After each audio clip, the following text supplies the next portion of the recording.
So this could be the most important video you'll watch before stepping into 2026. As we prepare to step into 2026, one thing has to be addressed first. Not our goals, not our plans, but who we are as a being. Neville Goddard and his teacher Abdullah spoke deeply about this truth. So this video will help us understand why mindset is the foundation of wealth and peace. Release the old self that keeps repeating the same cycle. Because we cannot enter a new year with an old mindset and expect a new life. Wealth, peace, success, abundance, none of these starts outside of us. And here's the truth most people struggle with. The version of you that is struggling cannot be the version of you that is thriving. Something has to shift. An old person within us must die, not physically, but mentally, emotionally, and spiritually. The habits, the fear, the lack mindset, the survival thinking. We can't hold on to who we were to become who we desire to be. And as we move towards 2026, this isn't about hustling harder. It's about thinking differently, becoming the version of ourselves that already live the life that we desire. Meaning, your world reflects who you believe you are. If you see yourself as lacking, life mirrors lack. If you see yourself as abundant, life rearranges itself to match that state. You move, you think and feel from the state of the fulfilled desire. Not hoping, not wishing, but knowing. You don't worry about the timeline. You don't negotiate with fear. You simply align with the version of you who already has it. Mentally prepared to step into 2026 stronger, clearer, and more intentional. So as you watch this next part of the video, don't just listen with your ears. Listen with awareness. Ask yourself, who do I need to stop being so I can become who I desire to be? Because the future doesn't begin in 2026. It begins now within you. Before you move into the rest of the video, take a moment to subscribe to my channel, hit the like button and also the notification bell so you can know when I drop a new video, and share with someone who needs to hear this. I'm also looking forward to reading your comments. Keep watching. Let me tell you about the day I met the most remarkable teacher who ever lived. New York City, 1931. The Great Depression had crushed the dreams of millions, and I was numbered among the broken, a failed dancer, unemployed, desperate. I had heard whispers about a mystic who taught ancient wisdom, and in my desperation, I sought him out. I walked into that small lecture hall, and there sat Abdullah, this imposing Ethiopian man with eyes that seemed to see through time itself. Before I could speak, before I could even introduce myself, he looked up and said words that still echo in my soul. "You're 6 months late." I blinked, confused. "I beg your pardon? The brothers told me you would come. You're late, but right on time." How did this stranger know my name? How did he know I was destined to find him? Because consciousness, I would later learn, recognizes consciousness. Abdullah's awareness was so refined that he could read the invisible patterns of destiny itself. For 5 years, I studied under this extraordinary man. I learned Hebrew by candlelight. I studied the Kabbalah until dawn. But the most profound lesson came not from ancient texts, but from a simple statement that would revolutionize how I understood poverty and wealth. Neville, you must first start with self. Find self. Don't be ashamed ever of the being you are. Discover it and start the changing of that self. This was not philosophy. This was psychological surgery. Abdullah understood something that no other teacher dared to teach. You cannot create wealth from a consciousness of poverty. Find self, Abdullah told me. Don't be ashamed ever of the being you are. He explained that most people live their entire lives without ever truly discovering the self they are protecting, excusing, and carrying around. They know they want wealth, but they have never examined the consciousness that keeps creating poverty. You must start with self, Abdullah insisted. Discover it and start the changing of that self. He taught me to do what he called uncritical observation of self. Not judgment, not condemnation, simply honest observation of the thoughts, beliefs, and assumptions that were creating my experience of lack.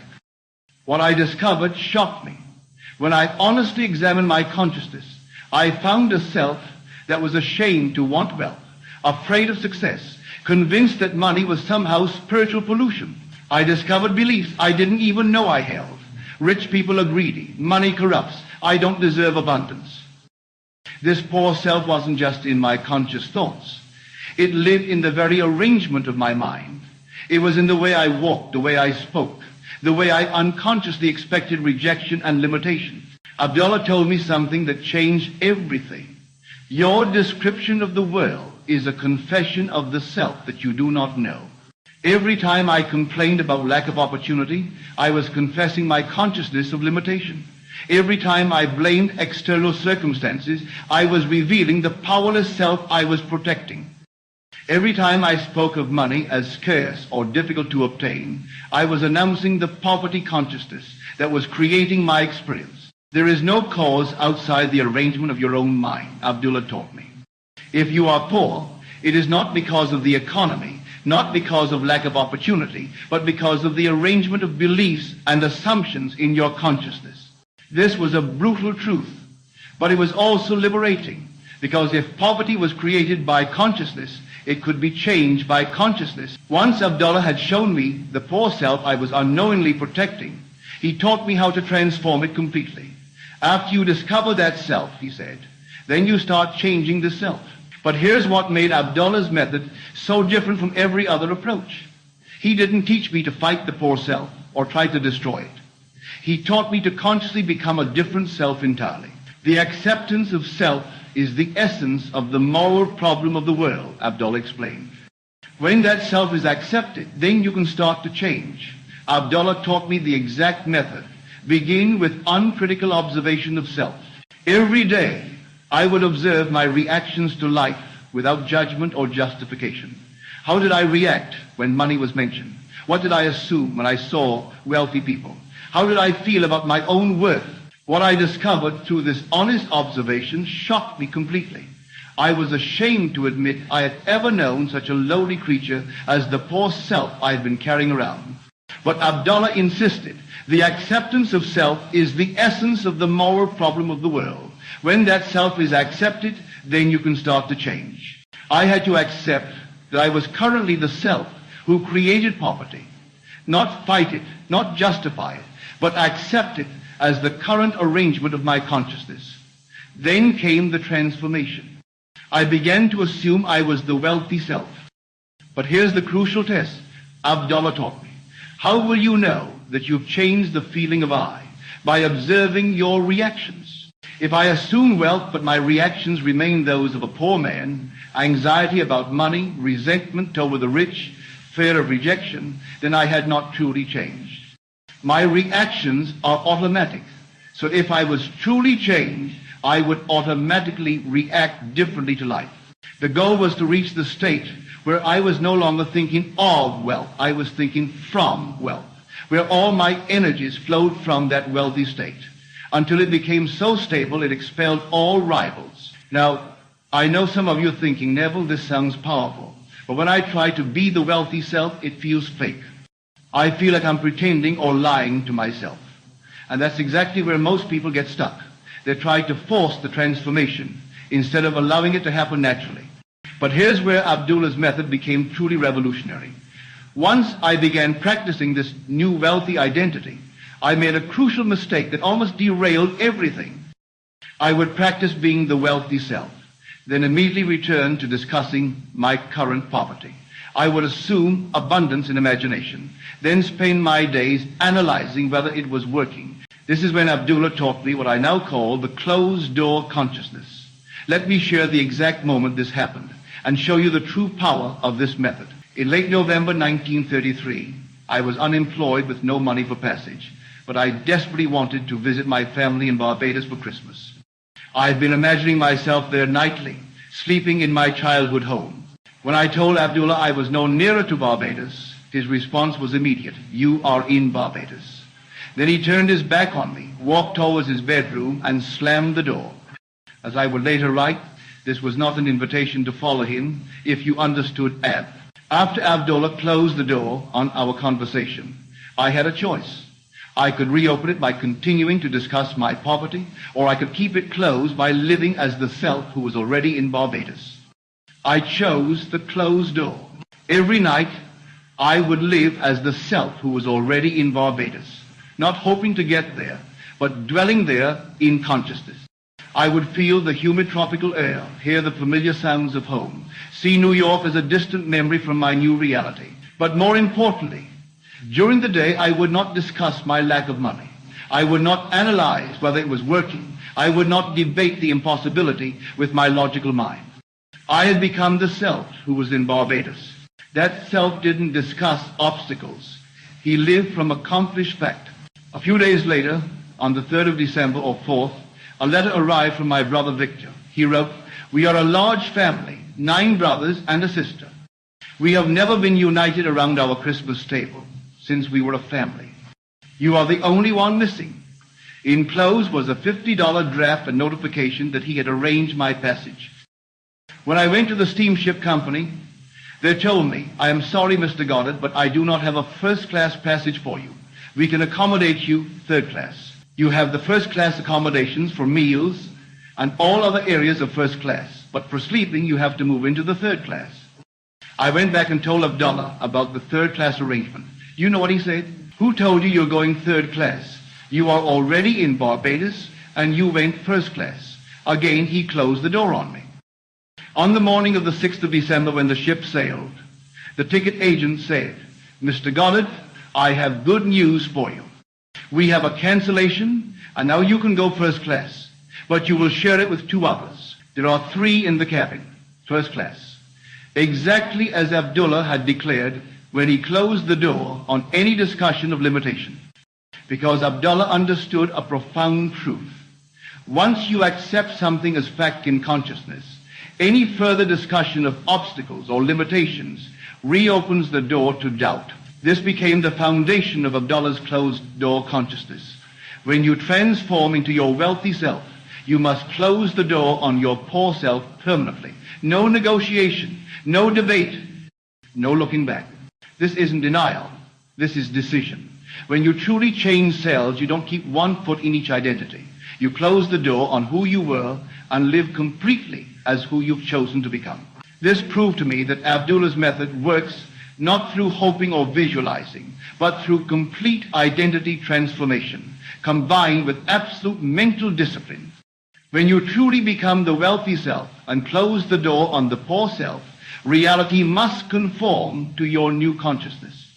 But let me share an even more dramatic example of Abdullah's method in action. Abdullah once told me about a student who came to him convinced that external circumstances were keeping him poor. This man believed that because of the color of his skin, opportunities for financial advancement were denied to him. He was certain the whole world was against him by accident of birth.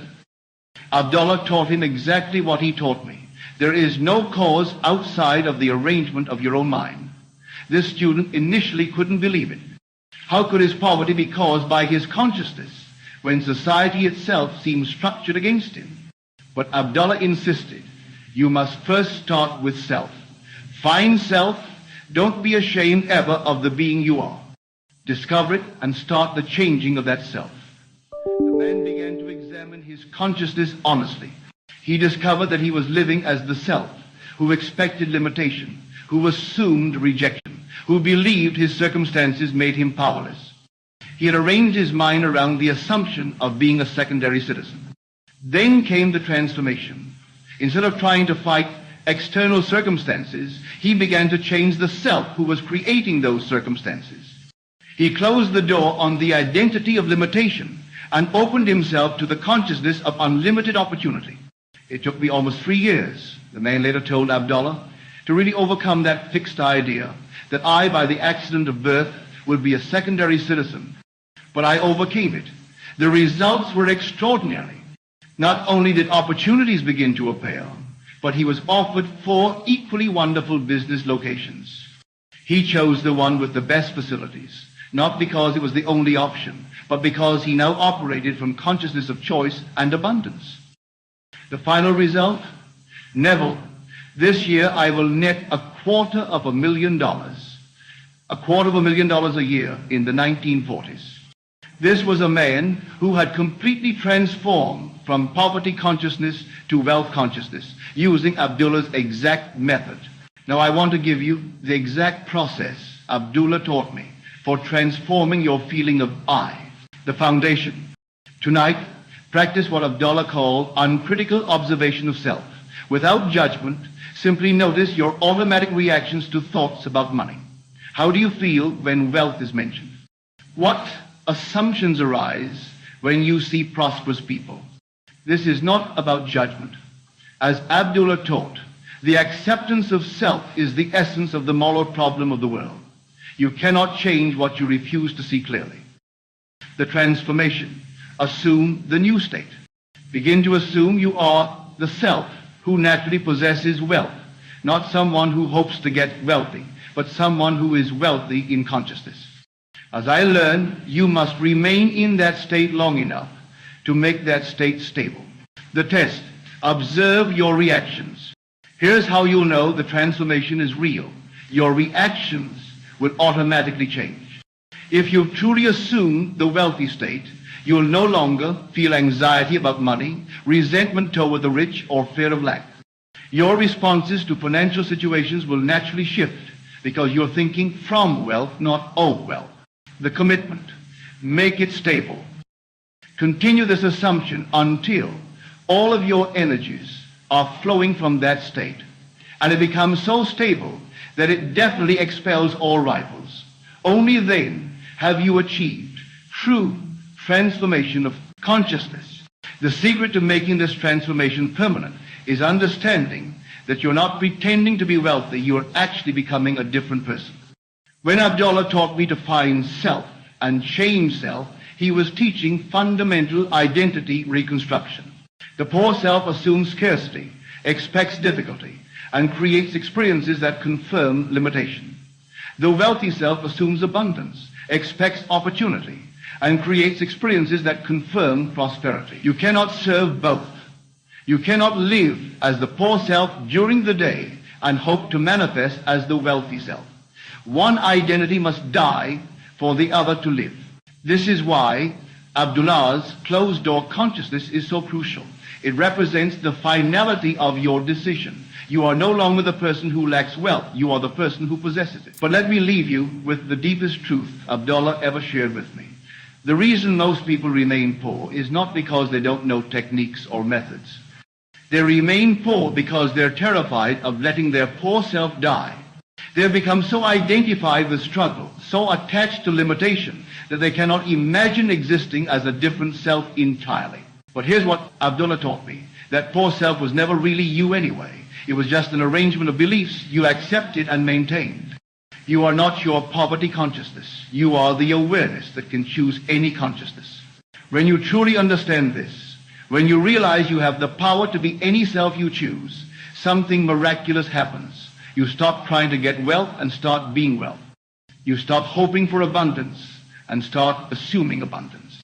This complete understanding how to assume not just wealth, but every desire as already fulfilled. This is what transforms you from someone who occasionally manifests into someone who lives in permanent fulfillment. Assume everything is already yours to live as the self who lacks nothing, wants nothing, because you already possess everything in consciousness. And if you're ready to make your declaration, type "I close the door" on poverty consciousness in the comments.